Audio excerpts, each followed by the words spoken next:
Hai semuanya, podcast ini saya hosting di Firstory. Kalau kalian belum pernah dengar Firstory, ini adalah platform baru yang paling lengkap dan mudah untuk membuat, mendistribusi, dan mengelola podcast kamu.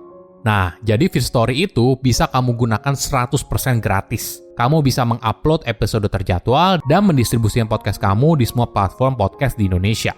Firstory juga menyediakan customer service yang berisikan podcaster berpengalaman. Kamu bisa share podcast kamu tanpa ribet dengan F-Link yang akan mencakup semua link platform kamu dan sosial medianya. Dengan Firstory Ads, kamu bisa mengakses monetisasi yang mudah dan beneran bisa kamu cairin tanpa biaya tambahan, gak pakai repot. Jadi tunggu apa lagi? Yuk maksimalkan podcast kamu dengan platform hosting dari Firstory. Daftar sekarang di firstory.me dan buat podcastmu jadi kenyataan.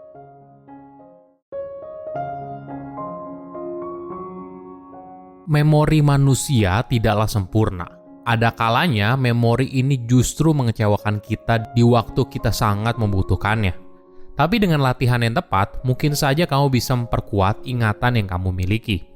Halo semuanya, nama saya Michael. Selamat datang di channel saya, Sikutu Buku.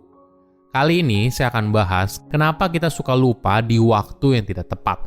Bayangkan kamu berada di sebuah acara bisnis, lalu ada seseorang yang datang menghampiri kamu dan bilang, "Halo, apa kabar?" Tentunya kamu akan dianggap tidak sopan apabila kamu tidak ingat orang itu kan? Kamu pun berusaha tetap santai dan mencairkan suasana sambil berusaha mengingat orang tersebut.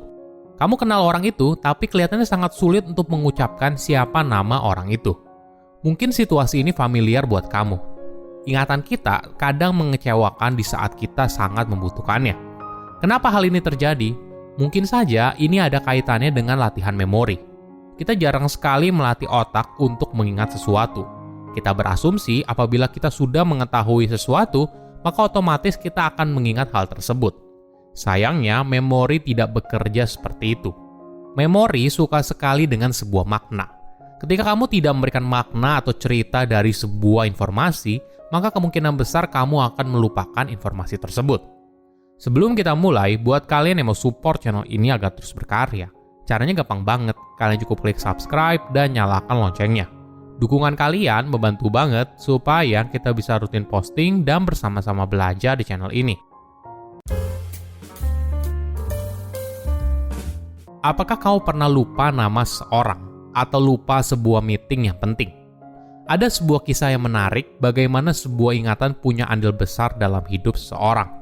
Pada tahun 2011, saat debat calon presiden dari Partai Republik di Amerika Serikat, Gubernur Texas Rick Perry lupa kementerian ketiga yang dia janjikan untuk dihilangkan apabila dirinya menjadi presiden. Saat itu, dia hanya mengingat Kementerian Perdagangan dan Pendidikan, dan itu merupakan momen yang sangat memalukan.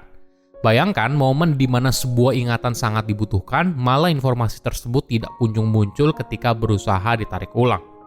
Beberapa lama kemudian dalam debat itu, Rick baru ingat kalau kementerian ketiga dari janji politiknya adalah Kementerian Energi.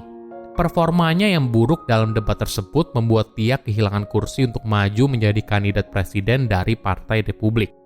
Padahal di awal kampanye, nama Rick sempat menjadi salah satu yang berada di peringkat teratas dalam berbagai survei. Mungkin saja kita tidak mengalami momen yang pivotal seperti Rick, tapi kehidupan sehari-hari kita bergantung pada ingatan.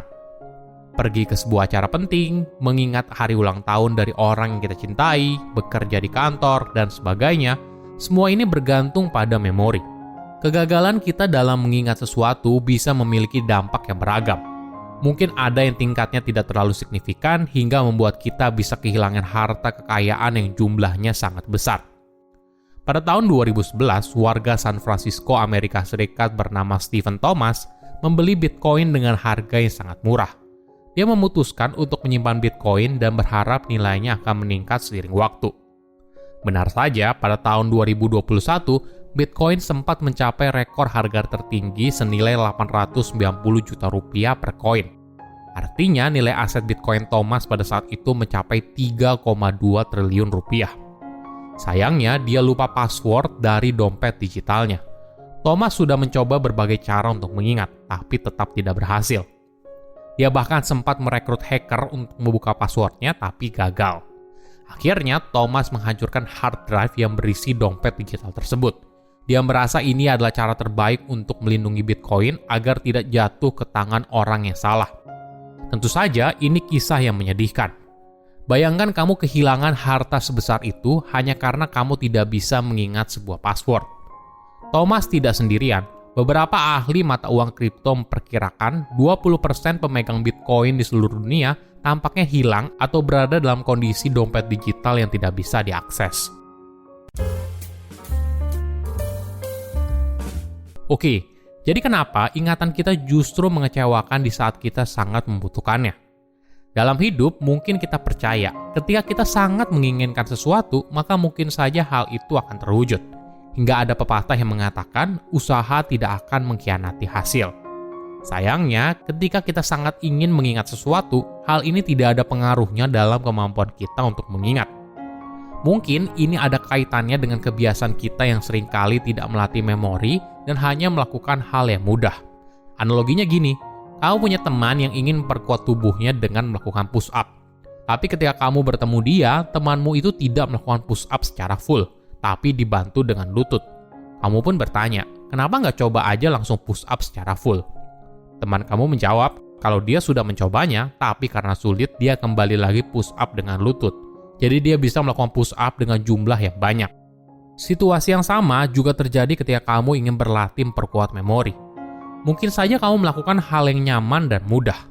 Padahal untuk melatih memori, kamu butuh tantangan.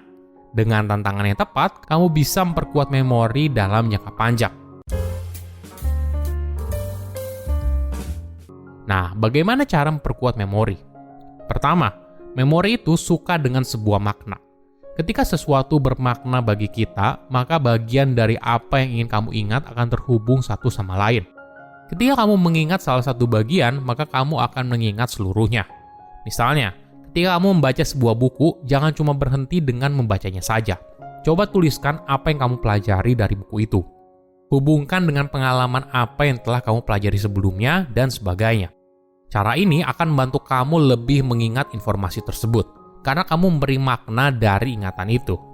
Atau ketika kamu membaca sebuah informasi, jangan cuma membaca kalimat per kalimat, tapi coba buat rangkuman atas apa yang sudah kamu baca. Ini adalah cara kamu menghubungkan makna di setiap paragraf yang ada.